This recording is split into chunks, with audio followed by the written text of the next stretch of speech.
Thank you. This is a nice feeling, and thank you. I love you, and I appreciate it, so here we go. Hello, my name is Adam Sandler. And I am the 2023 Mark Twain Humor Prize Award recipient for greatness in American funny and bringing the thunderous belly laugh to the sweet people of planet Earth. Can I get a hell yeah? To all my amazing buddies who spoke earlier tonight, thank you from the deepest part of my heart. The whole time I was listening to you, I was filled with gratitude that the original people the Kennedy Center asked to come couldn't make it. Nicholson, Hoffman, Pacino all had prior dinner reservations that they could not cancel. And as you guys babbled on and on about me, I couldn't help but think, the hell with ratings and talent. You guys are my real friends.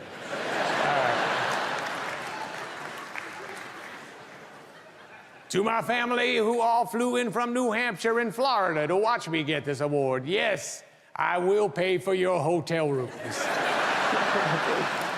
But you gotta pay for your own incidentals, mother.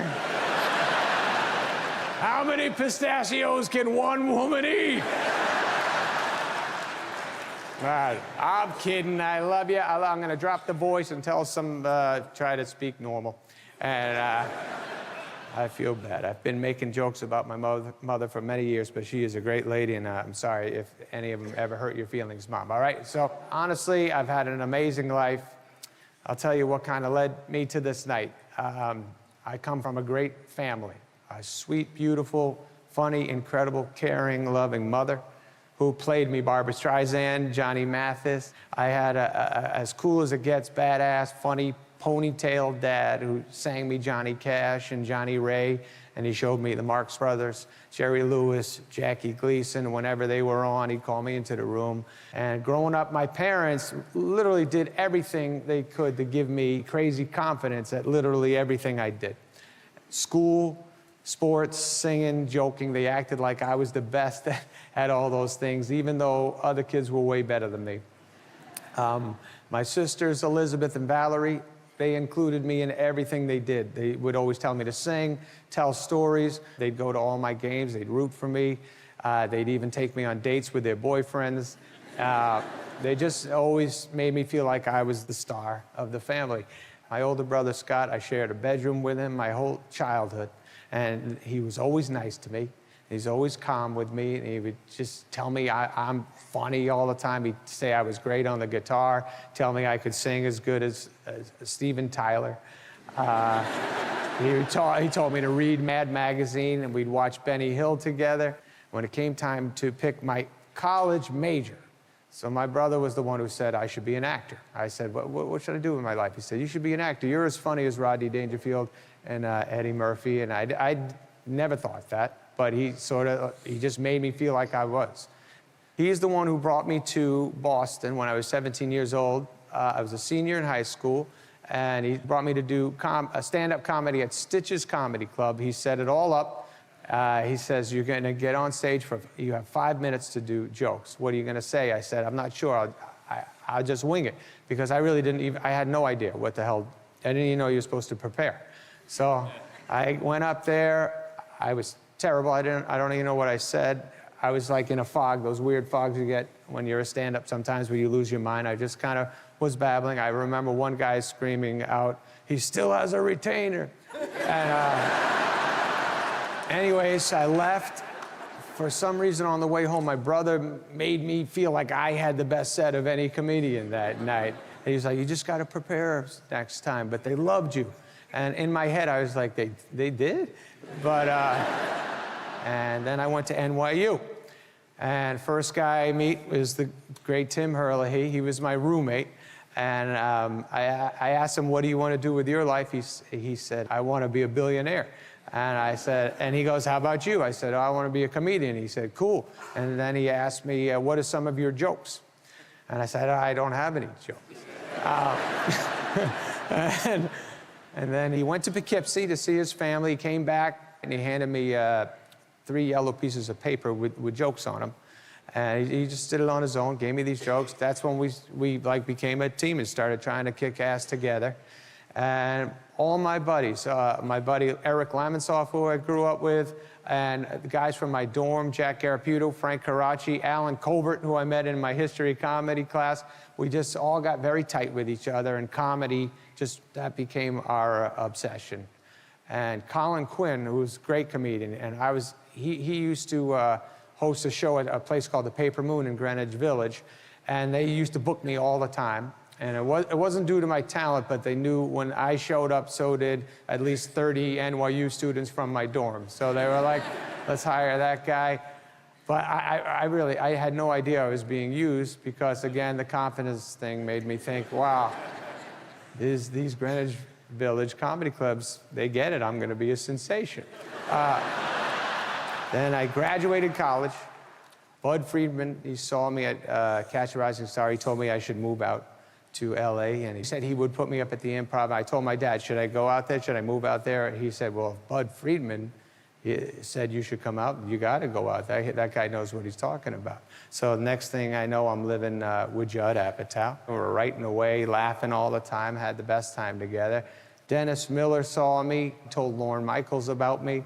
Then with the help of my manager, Sandy Wernick, nudging Lorne, they hired me. I ended up on SNL with all my buddies. Every one of these, my castmates became my best friends. We all had each other's backs immediately. Lots of the castmates and lots of the writers I got to know seemed to have that same kind of confidence about themselves I had, like a weird comedy confidence that we thought we knew what was funny and the world needed to see it. Me and Herlihy started writing Billy Madison over the facts. And Bob Simons, who produced Airheads, he read the script. He said, you really want to make that movie? I can get it done for you. And we were like, yeah, absolutely. And Bob did that for us. And then we really started getting cooking.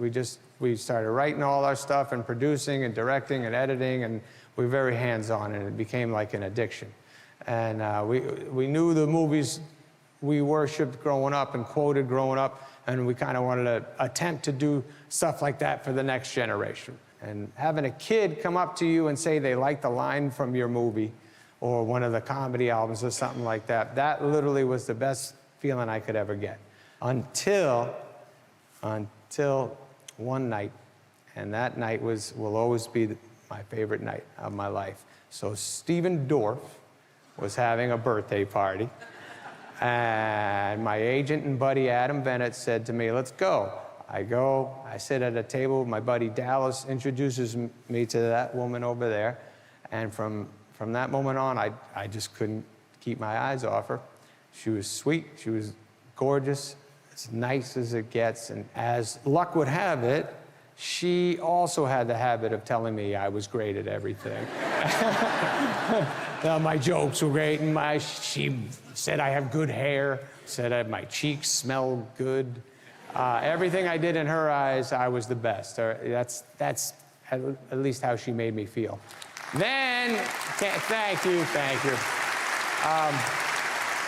And then, along came two of the true best things, babies showing up, Sadie and Sonny. And they're the love of our lives, the most pride and joy that Jackie and I could ever feel, the life changers. When they speak, we either laugh, tear up, or just stare at them in amazement. Every conversation we have every day, every night, every drive, every meal, every smile, every hang we have, I'm only wishing time will stand still, because being with you two and Mommy, that's the best life can get.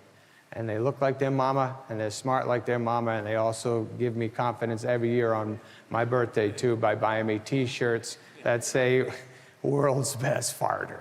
And I don't even f***ing fart that much, but they think it's funny.